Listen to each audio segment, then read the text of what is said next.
Assalamualaikum warahmatullahi wabarakatuh.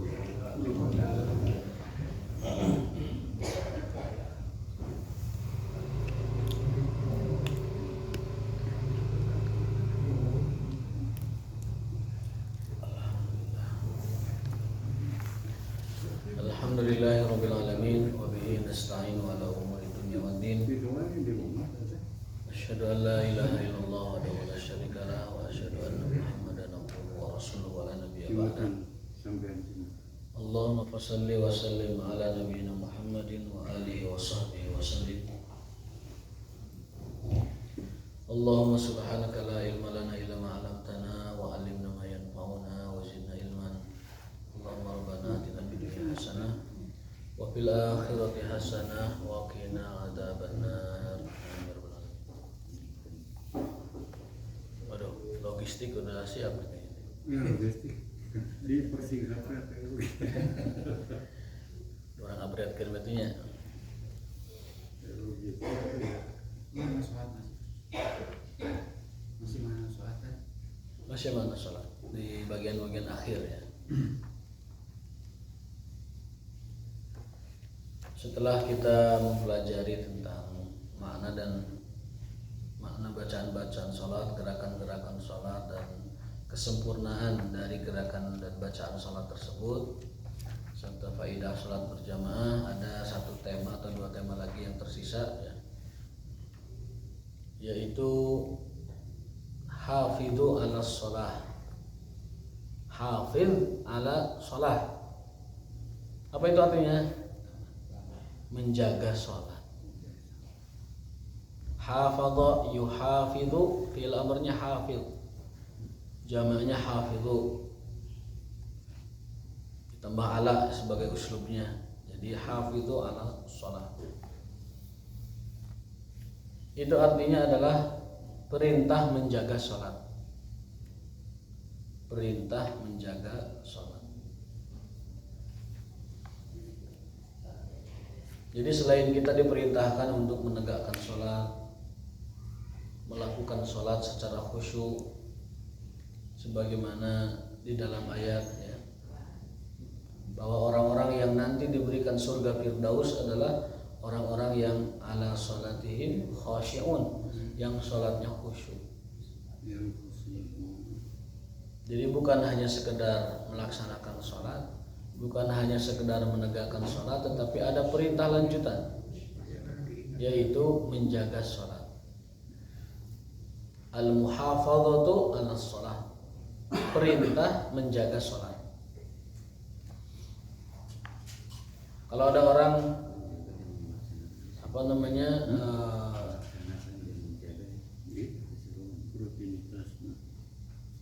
misalkan ada hafiz Al-Quran, berarti dia orang yang menjaga Al-Quran.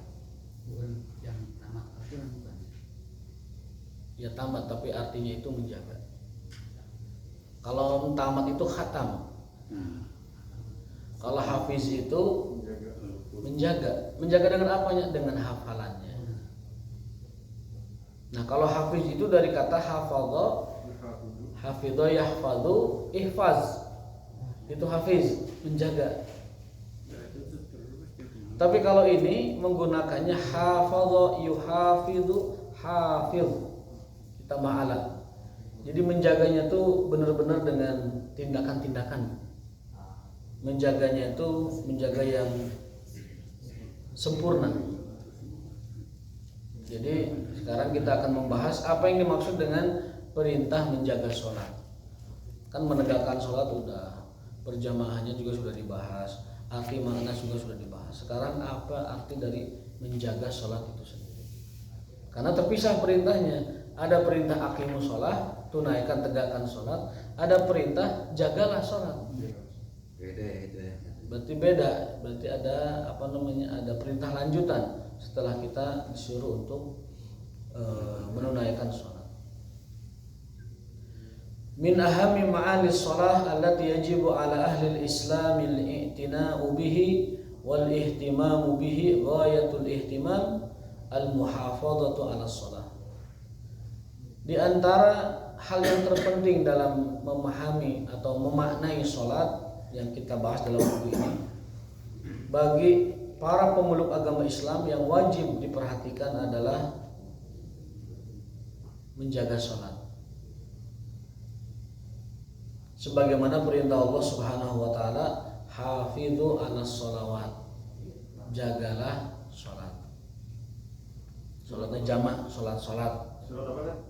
Surat Al-Baqarah 238. Jagalah sholat was sholatil wusta wa qum lillahi qanitin, terutama sholat wusta. Dan jagalah ibadah kalian. Jadi ada perintah khusus dari Allah Subhanahu wa taala agar kita senantiasa menjaga sholat. Laksanakan sudah, memenuhi rukun syaratnya sudah, khusyuk juga insya Allah kita terus berusaha. Dan sekarang kita menginjak kepada tahap berikutnya, yaitu menjaga sholat. Dan menjaga sholat itu hukumnya wajib, bahkan penting. Ya, disebutkan di sini ghayatul ihtimam. Jadi di antara urusan yang terpenting terhadap sholat itu adalah menjaga sholat itu sendiri. Bahkan di beberapa ayat Allah memuji orang-orang yang menjaga sholat. Wa qad imtadahallahu al-muhafidhina 'ala sholati fi aksari min mawdu'in fi kitabil karim. Dalam banyak ayat Allah memuji orang-orang yang menjaga sholat. Ayat pertama contohnya, a'udzubillahi minasyaitonir rajim, wa hadza kitabun anzalnahu mubarakun musaddiqul ladzi baina yadayhi wa litundhira ummal qura wa man haulaha walladzina yu'minuna bil akhirati yu'minuna bihi wa hum 'ala sholatihim yuhafizun. Jadi ciri orang yang imannya baik atau imannya sungguh-sungguh beriman, orang-orang yang imannya benar-benar beriman adalah wahum 'ala sholatihim yuhafizun, orang yang senantiasa menjaga sholatnya. Berarti di atas menunaikan, ini menjaga. Al-An'am 92.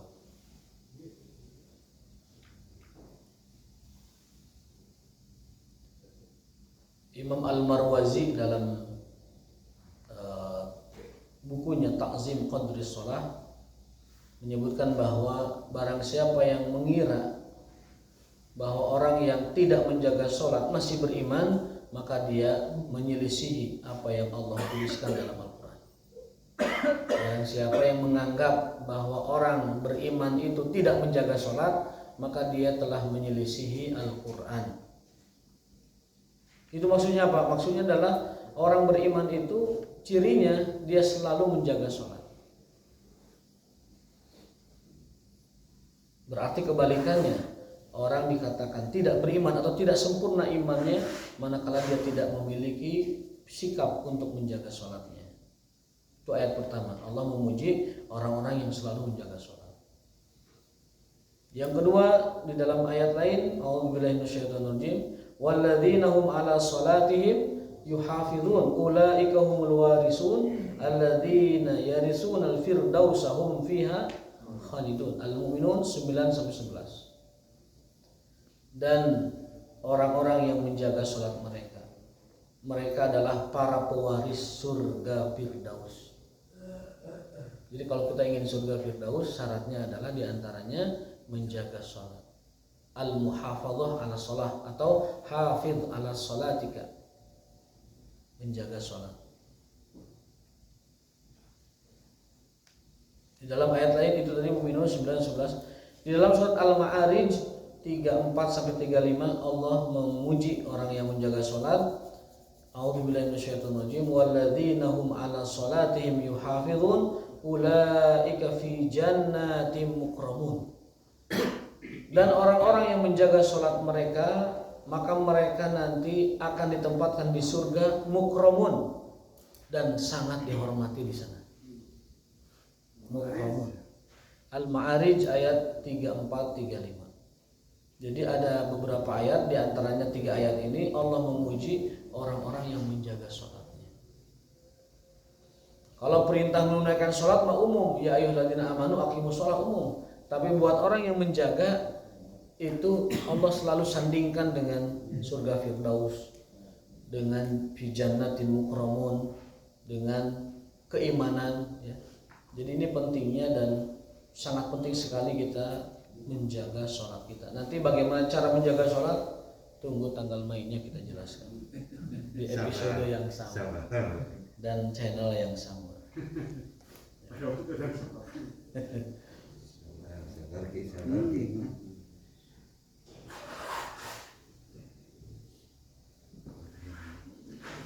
فالمعنى هذا كما تبين هو المحافظة على الصلاة. قال الرازي اعلم أنه لما بين للمكلفين ما بين من معالم دينه أوضح لهم من شرائع شرعه وأمرهم بعد ذلك بالمحافظة على الصلوات.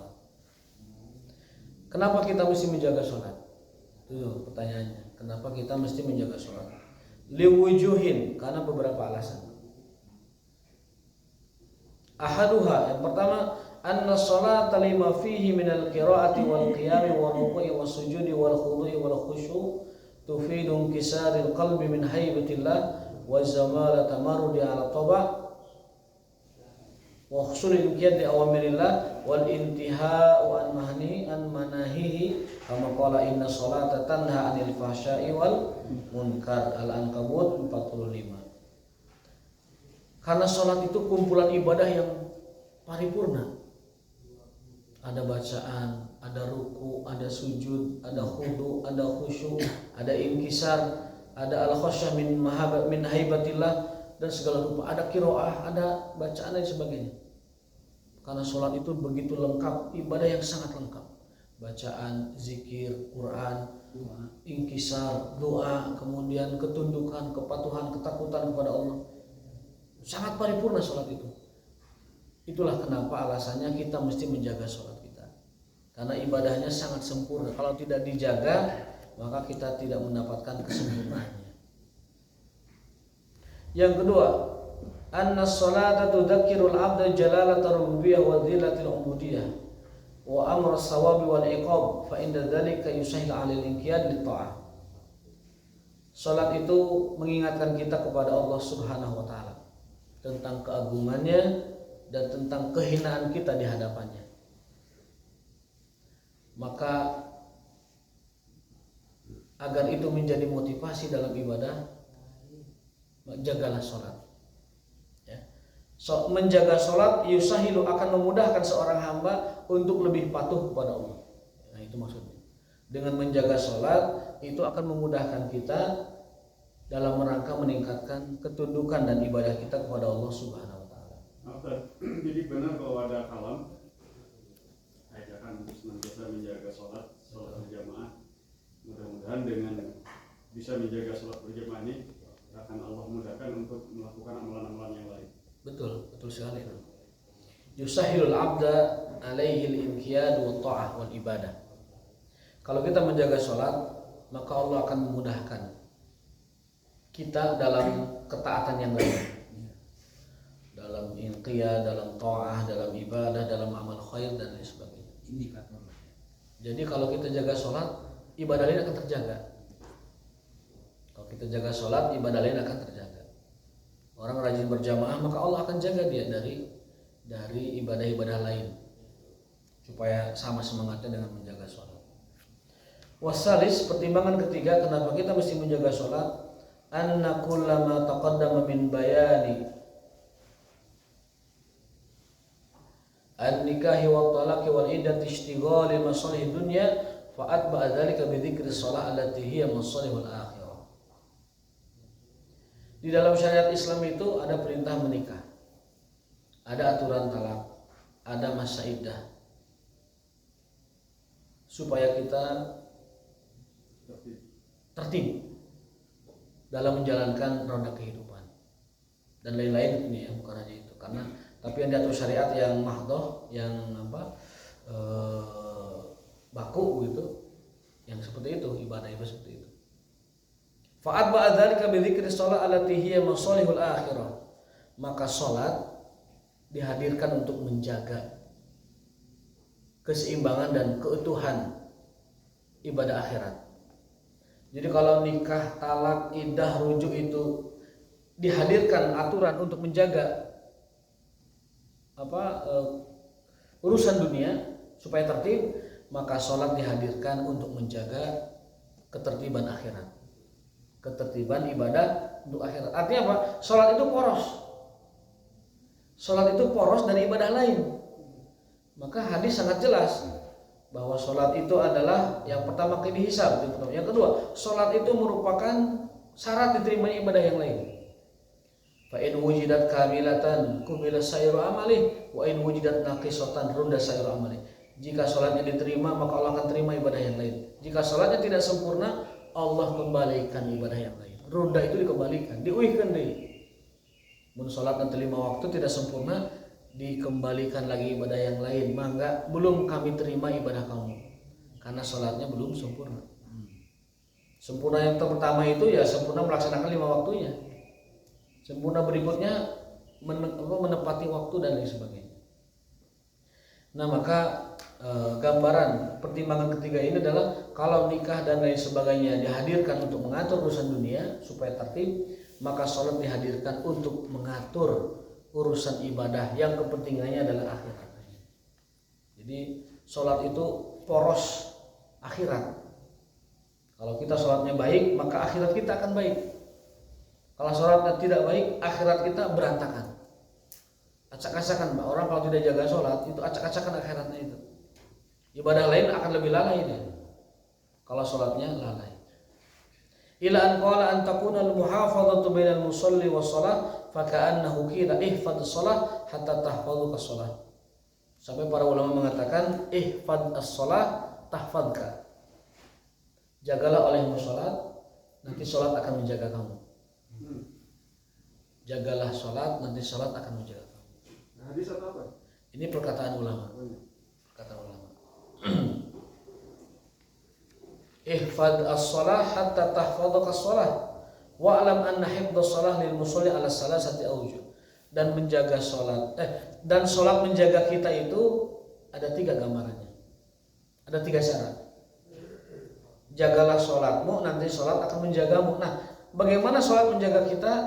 Ada 3 cara. Ada 3 bentuk sholat menjaga kita. Yang pertama, anna sholata tahfadhu minal ma'asi. Sholat itu akan menjaga kita dari maksiat. Sholat kita akan menjaga kita dari maksiat. Orang ahli sholat, semaksiat-maksiatnya dia tidak akan melakukan dosa besar. Atau setidaknya kalau sudah melakukan dosa besar, dia tahu tata cara kembalinya kepada Allah. Taubatan nasuhannya. Dia tahu kalau sudah terjerumus kepada dosa, dia akan dibimbing oleh sholatnya kembali kepada Tuhannya. Maka kalau orang jaga sholat, insya Allah aman. Ada seorang ulama berpesan, pastikan anakmu 3 hal, nanti dia akan aman hidupnya. Satu adalah sholat 5 waktu, yang kedua baca Quran meskipun satu lembar, ya. Dan yang ketiga adalah menjaga ketaatannya kepada orang tua, hormati kepada orang tua. Jadi ajarkan anak kalian 3 hal, itu dia akan aman dimanapun dia berada dan kapanpun dia berada. Pastikan sholat 5 waktunya. Kemudian 1 lembar hari per ayat itu Quran akan menjaga dia. Sholatnya akan menjaga dia. Dan juga komunikasinya dengan orang tua. Itu mau kayak gimana anak, mau pergi kemana, mau kegiatan apa, insya Allah Allah akan menjaganya. Dia akan dijaga oleh sholatnya, dia akan dijaga oleh Qurannya. Karena di antara mukjizat Quran itu adalah keampuhannya menjaga orang yang dekat dengannya. Di antara kemujizatan Al-Quran sepeninggal Rasul SAW, selain itu mujizat mengalahkan musuh-musuh Allah, kala itu zaman sekarang mujizat Quran itu adalah dalam bentuk Quran itu ampuh untuk menjaga orang yang dekat dengannya. Karena Quran itu hudan wa syifa, petunjuk, keselamatan dalam jalan kehidupan, juga sebagai obat ataupun penawar ketika orang itu mengalami kesulitan, baik kesulitan badaniyah atau kesulitan maknawiyah. Itu yang pertama. Jadi sholat menjaga kita itu adalah bahwa sholat akan menjaga pelakunya dari maksiat. Hal itu sebagaimana firman Allah Subhanahu wa taala dalam surat Al-Ankabut ayat 45. Innas salata tanha 'anil fahsya'i wal munkar. Faman hafidhas salata hafidhathu shalah. Barang siapa yang menjaga salat maka salat akan menjaganya dari kekejian, dari maksiat, dari perbuatan dosa. Yang kedua, cara salat menjaga kita adalah anna salata tahfadhuhu minal balaya wal mihan. Salat akan menjaga kita dari bala dan mara bahaya. Ini yang jarang kita gali dari makna salat. Ternyata salat ampuh menjaga kita dari mara bahaya. Dalam hadis kan ada, barang siapa yang salat subuh maka dia berada dalam jaminan dan tanggungan Allah Subhanahu wa taala. Kalau ada orang musibah, satarik-tarikna ternyata dia selamat. Itu sholat subuhnya bermain itu. Sholatnya bermain. Mungkin sudah banyak ceritanya, ada yang ketabrak sampai gepeng mobilnya, evakuasinya juga sampai setengah hari itu. Pas diangkat orangnya, ternyata lempang, biasa lompat. Enggak apa-apa. Itu sholatnya bermain. Balaya wal mihan. Ada lagi cerita yang kemarin tuh, ada dia musibah yang sangat keras sekali, kegencet truk atau tronton gitu. Selamat, tidak bocel sedikit aja. Saya juga punya kenalan ustaz, lama ringsek mobilnya itu, evakuasinya susah. Itu amal soleh yang menjaga. Sholatnya bermain di situ. Makanya disebutkan anna sholata tahfadhuhu minal balaya wal mihan. Qala ta'ala wasta'inu bisabri wassalah. Al-Baqarah ayat 45. Minta tolonglah kepada Allah dengan sabar dan salat.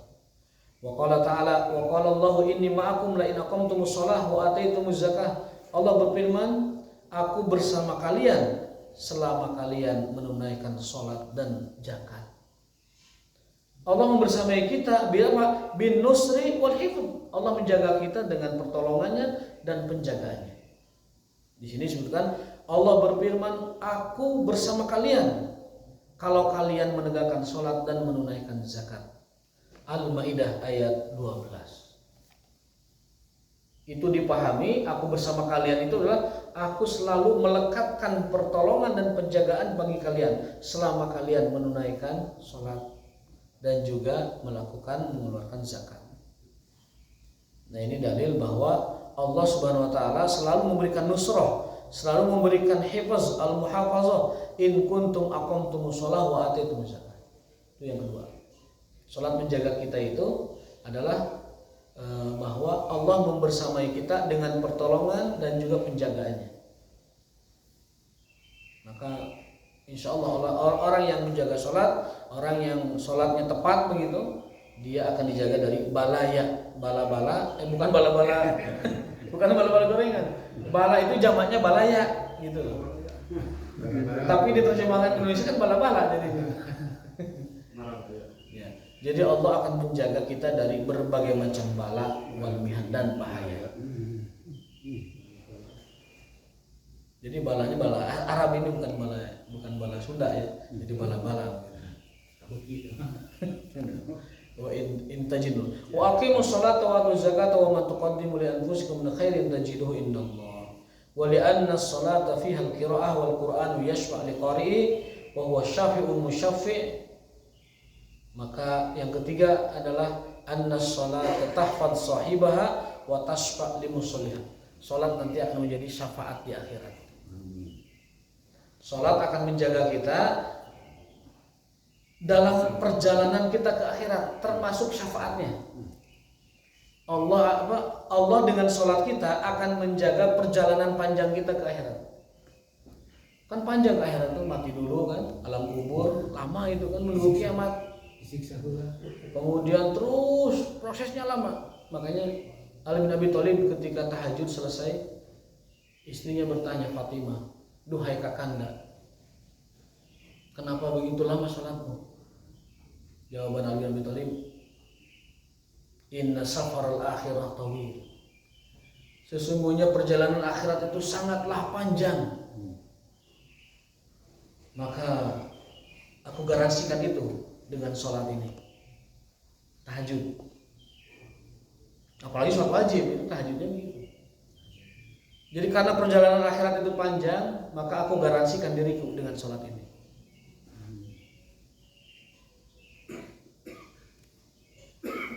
Ini memang beratnya di sini. Kita itu hanya punya waktu 50 tahun. Potongan akhir balik kan. Kita punya hanya waktu 50 tahun untuk menyiapkan kehidupan yang nanti akhirat tidak ada batasnya. Nah, itu beratnya di situ. Jadi usia yang pendek tapi itu penentu usia yang panjang nanti gitu. Nah, itu beratnya di situ. 70 tahun, potong masa akil balik 15, jadi berapa? 55. Hanya punya 50 tahun untuk kehidupan yang sangat panjang, lama dan abadi. Makanya kalau orang paham dengan agama, dia tidak akan sia-siakan 1 atau 2 detik pun dari waktunya untuk tidak dalam rangka zikir kepada Allah Subhanahu wa taala. Itu 3 pertimbangan, 3 cara sholat menjaga kita. Yang pertama, sholat akan menjaga kita dari maksiat. Yang kedua, sholat akan menjaga kita dari mara bahaya. Yang ketiga, sholat akan menjaga kita dalam perjalanan panjang ke akhirat dan plus memberi syafaat. Hal itu berdasarkan hadis Nabi SAW, innahu taji'ul baqaratu wa alu imran ka'annahuma ghamamatani fayashhadani wa yashfa'an. Sesungguhnya surat Al-Baqarah dan surat Al-Imran nanti akan berbentuk awan menjaga kita. Surat Al-Baqarah, surat Al-Imran nanti akan membentuk sebuah awan lalu melindungi dan memberikan syafaat bagi pembacanya. Wa li'anna sholata fiha qira'ah, dan salat itu isinya adalah qiraah, Quran. Sementara Quran memberi kita syafaat, maka dengan begitu salat adalah membawa syafaat kepada kita nanti kelak di hari akhirat. Sekali lagi, perjalanan akhirat itu sangat panjang. Kita hanya punya waktu 50 tahun menyiapkannya di dunia untuk kehidupan yang tidak berujung nanti. Miliaran tahun lebih, jutaan tahun, triliunan tahun lebih kan? Abadan abada. Khalidina fiha, khalidin kekal, abadan abadi. Padahal menyiapkan cuma 50 tahun, coba gimana? Beratnya di situ. Sebenarnya waktu hidup kita singkat sekali. Singkat sekali. Saya mau untuk dibuang-buang. Dibuang-buang, apalagi tidak menjaga sholat. Sedikit waktu kita, hanya 50 tahun. Itu yang lengkap sampai 80. Dipotong 15 tahun kan akhir balik 55. Lamun hidupnya lebih pendek lagi 50 tahun potong akhir balik hanya punya persiapan 35 tahun untuk kehidupan yang tidak berujung. Kalau di dunianya jutaan tahun, untuk akhirat jutaan tahun mungkin imbang lah. Ini mah enggak, hanya 50 tahun di dunianya untuk menyiapkan triliunan tahun yang enggak ada ujungnya. Ini berat di situ. Makanya tidak heran kalau detik per detik kita akan dihisab oleh Allah SWT. Karena hanya dunia tempat kita menyiapkan akhirat. Hanya dunia tempat kita menyiapkan akhirat, tidak ada lagi. Dalam sebuah keterangan Rasul bersabda bahwasanya akhirat itu darul jaza dan dunia itu darul amal. Ali bin Abi Thalib asar ya. Akhirat itu adalah tempat kita memanen balasan, dunia itu darul amal, tempat kita menyiapkan amal. Sangat sebentar sekali. Itu mah 3S. Kalau yang itu kan hadis bukan, bagaikan telunjuk dicelupkan ke lautan lalu diangkat yang setetes ini dunia, yang hamparan laut itu akhirat, itu hadis bukan. Begini aja kesimpulannya. Al-Quran dan hadis tidak ada satupun yang menyebutkan kemuliaan dunia. Tidak ada satu ayat pun di Quran, tidak ada satu hadis pun dalam keterangan Rasulullah SAW yang menyebutkan kemuliaan dunia. Kalau ayat jelas An-Nahl 92. Wa ma hadhil hayatud dunya illa la'ibun wa lahu wa la darul akhirah lahiyal hayawan law kanu yaqilun. Sesungguhnya dunia ini adalah tempat senda gurau dan main-main saja. Main isuk balik berang, main berang balik sore. Segala cocokwan. Boga istana cocokwan dan kayak diambil wali waris. punya mobil cocokan, nanti juga diambil orang lain, terus begitu. Kehidupan akhirah lahiyal hayawan, itulah kehidupan yang sebenarnya akhirat. Andai mereka mau berpikir, akhir ayatnya gitu. Andai mereka mau berpikir, masalahnya kan nggak banyak orang yang mau berpikir, dan keabadiannya hanya dianggap di surga saja. Filsafat materialistik kehidupan itu hanya dunia. Itu An-Nahl 92. Wa ma hadhil hayatud dunya illa la'ibun wa lahum wa inna daral akhirah lahiyal hayawan. Dunia hanya tempat main-main dan bergurau, akhiratlah kehidupan yang sebenarnya. Andaikan kita mau berpikir, itu kata Allah Subhanahu wa taala.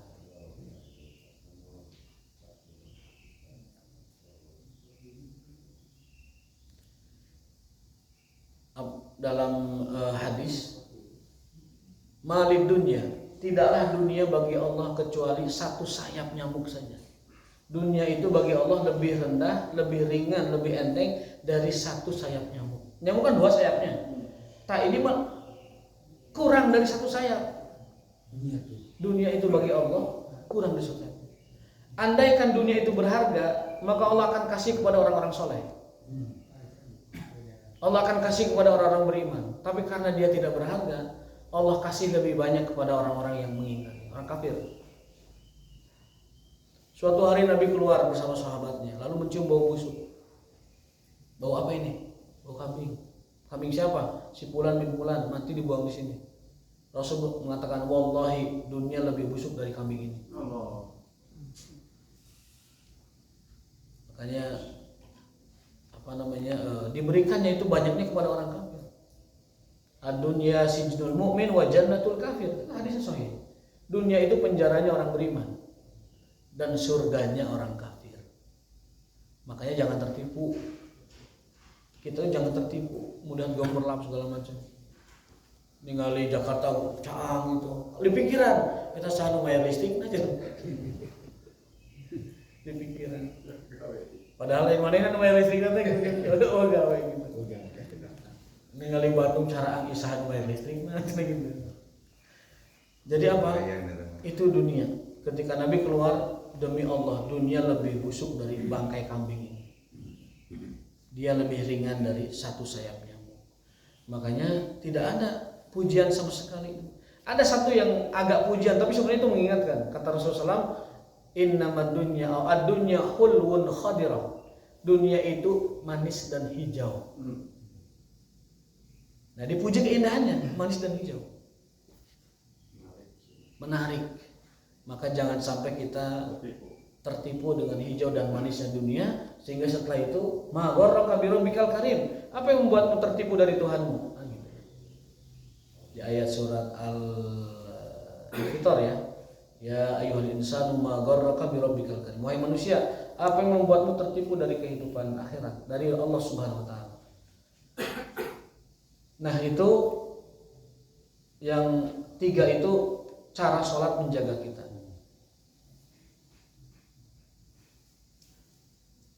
Dalam hadis lain, suratul mulki tasrifu anil mutahajjidi biha adaban qabr. Surat Mulk, Al-Mulk tabaraka akan menjaga orang yang membacanya dari azab kubur. Wa tujadilu anhu fil hasyr. Bahkan dia nanti yang akan mendebat atau menjadi pengacara bagi yang mendakwanya, yaitu malaikat. Jadi ketika malaikat mendakwa kita atas perintah Allah, ini surat Al-Mulk membela kita. Jadi pengacara kita itu surat Al-Mulk. Di akhirat nanti Al-Mulk jadi pengacara. Di azab kubur dia jadi pengacara. Wa taqifu fis sirat inda qadamih. Bahkan saat kita melintas, itu Al-Mulk itu menjaga kaki kita. Kalau kita ke surat Al-Mulk, kalau tadi Al-Baqarah sama Ali Imran jadi awan, kalau Al-Mulk itu jadi penjaga, pengacara kita. Itu Al-Mulk. Surat Al-Mulk akan menjaga orang dari azab kubur dan mendebat orang yang mendakwanya. Berarti kan pengacara, advokat. Wa taqhimu fis sirati inda qadamih. Bahkan dia akan nyepengan suku orang ketika kita melintas siratal mustaqim. Wa taqulun nar la sabila lak alaih. Wah jalan kieu mah cek neraka teh. Kata neraka, saya tidak punya cara untuk ngambil si orang itu karena dijaga surat Al-Mulk. Itu terdapat di dalam Jami' Tirmidzi 2890 dari Ibnu Abbas. Qala Rasulullah hiyal mani'ah hiyal munjiyah tunjihi min adzabil qabr. Qala Tirmidzi ba'dahu hadza haditsun gharibun min hadzal wajh. Dan ada di dalam kutipannya Tafsir Ar-Razi. Jadi kalau kita ingin punya advokat, punya pengacara, jaga surat Al-Mulk. Menjaga saat dikubur, disirot dan Dia menjaga saat dikubur, dia mendebat orang yang mendakwanya, malaikat berarti. Mendebat itu maksudnya kalau kan orang kan didebat oleh jaksa tuh. Ya. Nah, ada pengacara yang bela kita kan? Nah, Al-Mulk akan melakukan seperti itu. Saat jaksa mendebat kita, maka Al-Mulk jadi pengacara kita, advokat. Tujadil itu kan menjidal. Anhu membelanya orang tersebut fil hasyri ketika disidang di padang mahsyar. Jadi Al-Mulk kita ini dahsyat sekali. Dia akan menjadi pembela kita di padang mahsyar saat kita didakwa. Kalau Al-Baqarah, Ali Imran jadi penaung awannya, melindungi kita dari kepanasan, lalu Al-Mulk jadi pembela kita. Dan juga terutama ketika kita melintas di Siratal Mustaqim, di pagehan kaki kita. Sampai neraka, sampai dia mengatakan kepada neraka, la sabila laka alaih. Kata Al-Mulk kepada neraka, hai neraka, maneh teu bisa kukumaha ka jalma ieu. Dijaga ku saya. La sabila laka alaih itu kamu tidak punya cara untuk ngambil orang ini. Dan dahsyatnya Al-Mulk bisa nyarekan neraka. Coba. Al-Mulk bisa nyarekan neraka. Membela sampai surga. Ya, otomatis selamat. Kalau sirat selamat kan selamat ke sana. Kalau sirat selamat ke sana selamat. Sudah mentang-mentang apa? Maka dipeganglah surat Al-Mulk. Dibaca boleh pakai mushaf, dibaca saat sholat boleh. Meskipun di sini ada lafaz anil mutahajjidi, dibaca saat tahajud. Tabarok kenapa tadi? Tabarak. Tabarakalladzi biyadihil mulku wa huwa ala kulli syai'in qadir alladzi khalaqal mauta wal hayata liyabluwakum ayyukum ahsanu amala. Itu salat akan menjaga kita dari dalam perjalanan akhirat dan memberi syafaat. Maksudnya hadis ini kalau dibaca di dalam salat surat Al-Mulk itu akan menjaga kita sampai akhir nanti kita di surga. Sampai dia mengatakan wa taqulu lin-nari la sabila laka alaih. Wahai neraka, kamu tidak punya alasan untuk ngambil orang ini. Luar biasa kan, berarti kan nyarekan neraka kata bahasa orang. Hop, ada ieu mah backingna saya. Gitu. Hop, ieu mah dalam suaka saya, jaminan saya. Silahkan diamalkan ya. Waqad jaa fil hadis syarif an Abdullah bin Amr radhiyallahu taala anhuma an Nabi sallallahu alaihi wasallam annahu dzakara salat yauman qala man hafadha 'alaiha kanat lahu nuran wa burhanan wa najatun. Barang siapa yang menjaga salat, maka dia akan lahu nuran, akan punya cahaya, menerangi jalan hidupnya.